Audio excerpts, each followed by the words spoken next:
करके इन तीनों रिपोर्ट्स में क्या कहा गया है?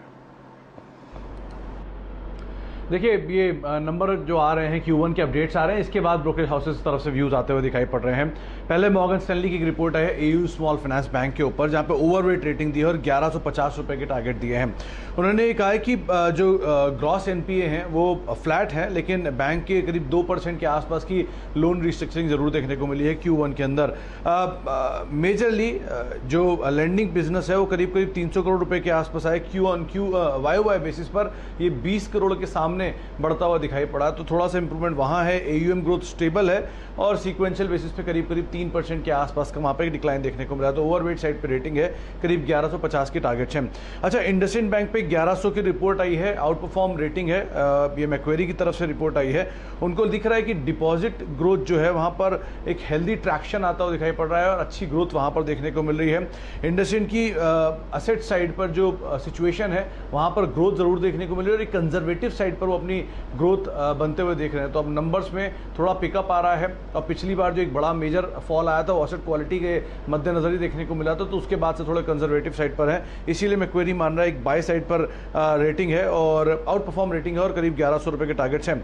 अच्छा, HDFC बैंक, अभी कुछ देर पहले आसित इसकी बात भी कर रहे थे। यहाँ पर दो रिपोर्ट्स हैं, एक मॉर्गन स्टैनली की तरफ से ओवरवेट रेटिंग है करीब 2000 रुपए के टारगेट्स के लिए, और एक CLSA की रिपोर्ट है करीब 1825 रुपए के टारगेट्स है, बाय साइड पर रेटिंग है। जो कल इन्होंने अपडेट दिया उसके बाद इनिशियल अपडेट्स इनके अच्छी ग्रोथ की तरफ इंडिकेशन दे रहे हैं। लोन साइड पर भी और रिटेल डिपॉजिट साइड पर भी ग्रोथ के नंबर्स काफ़ी बेहतर दिखाई पड़ रहे हैं, और साथ ही साथ जो बैंक की मार्केट शेयर गेन करने की स्ट्रैटेजी है वो यहाँ पर कुछ काम करते हुए दिखाई पड़ रही है और गोइंग फॉरवर्ड शेयर यहाँ से फर्दर कैप्चर करते हुए दिखाई पड़ेंगे। इसीलिए एसेट क्वालिटी फ्रंट पर IndusInd bank, AU small finance bank और HDFC बैंक तीनों पे ही ब्रोकरेज हाउसेस स्टेबल सिचुएशन देख रहे हैं। तो शायद यहाँ से अब बैंकिंग साइड पर ये एटलीस्ट जो ट्रिगर है वो काम करता हुआ दिखाई पड़ सकता है। रिपोर्ट का भी जिक्र कीजिएगा। अभी ये मैं सुन रहा था, कविता कॉल दे रही थी गोदरेज कंज्यूमर के ऊपर, और एक रिपोर्ट CLSA की तरफ से भी आई है, आउट परफॉर्म रेटिंग है, 950 रुपये के टारगेट्स यहाँ पर दिए जा रहे हैं। उनको लगता है कि जो ग्रोथ देखने को मिल रही है अफ्रीकन बिजनेस के अंदर, डोमेस्टिक बिजनेस के अंदर, वो काफ़ी हद तक अब कंपनी के लिए कामकाज करते हुए दिखाई पड़ रही है। इंडियन रेवेन्यू करीब 18% की सेल्स ग्रोथ और 11% की वॉल्यूम ब्रांडेड ग्रोथ आते हुए दिखाई पड़ रही है। इंटरनेशनल बिजनेस की ग्रोथ करीब 29%, और यहाँ पर भी स्पेशली जो अफ्रीकन बिजनेस है वहाँ से मेजर कंट्रीब्यूशन आता हुआ दिखाई पड़ेगा। तो बेहतर साइड पे ही ग्रोथ इनके जो Q1 के अपडेट्स थे उसके अंदर देखने को मिली थी। फ्राइडे को अपडेट्स आए थे, 950 रुपये के आसपास के टारगेट्स यहाँ पर हैं। अच्छा, एक इंटरेस्टिंग रिपोर्ट CLSA की आई है इक्विटी स्ट्रैटेजी को लेकर। इन्होंने ONGC को शामिल किया है अपने मॉडल पोर्टफोलियो में और भारती को रिमूव किया है इंडिया फोकस जो इनका पोर्टफोलियो उसके अंदर से। इनको ये कहना है कि जो भारती को लेकर इन्वेस्टर सेंटिमेंट है वो अपने लोएस्ट लेवल्स के आसपास जाता हुआ दिखाई पड़ रहा है, और जो ONGC की सिचुएशन है उसको एक मेगा टेलविंड मिल रहा है क्रूड के प्राइसिंग को लेकर।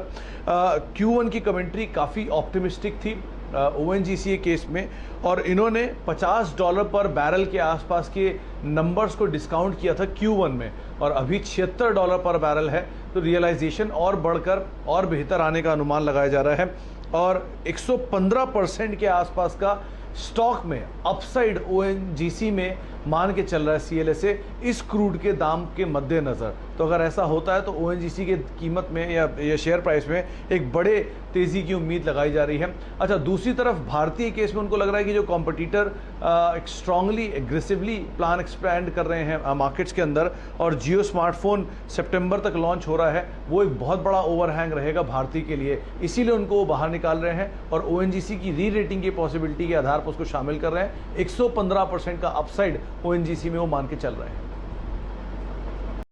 में बनते हुए देखा, और इसके पीछे दो इंपॉर्टेंट रीजंस है। एक तो कंस्ट्रक्शन एक्टिविटीज तेजी से पिकअप कर रही हैं, और दूसरी तरफ इस बार के जो नंबर्स रहेंगे Q1 के वो स्ट्रांग रह सकते हैं। एक बहुत ही इंटरेस्टिंग रिपोर्ट आज ICICI सिक्योरिटीज की ओर से आई है, जिस पर उन्होंने चैनल चेक किया है, और उनकी रिपोर्ट में मेंशन किया गया है हालांकि इस बार के नंबर्स सीक्वेंशियल या फिर YY बेसिस पर कंपैरेबल नहीं होंगे, मीनिंगफुल नहीं होंगे कोविड रेस्ट्रिक्शंस की वजह से, लेकिन उसके बावजूद भी जो वॉल्यूम्स है इस क्वार्टर में वो बेहतर रह सकते हैं। सालाना आधार पर तो 20% की ग्रोथ रह सकती है। सीक्वेंशियल बेसिस पे थोड़ा डिप जरूर रहेगा, लेकिन इंपॉर्टेंट ये है कि अप्रैल और मई के दौरान जो प्राइस हाइक कंपनीज ने किया था वो सस्टेन हुआ है और इसी वजह से इनके जो रियलाइजेशंस हैं वो बेहतर होते हुए दिखेंगे। एक्सपेक्टेशंस ये हैं कि सालाना आधार पर जो एवरेज रियलाइजेशंस हैं वो सीक्वेंशियल बेसिस पे 5% ग्रो हो सकते हैं, वाई बेसिस पे भी 2.5% की ग्रोथ दिख सकती है।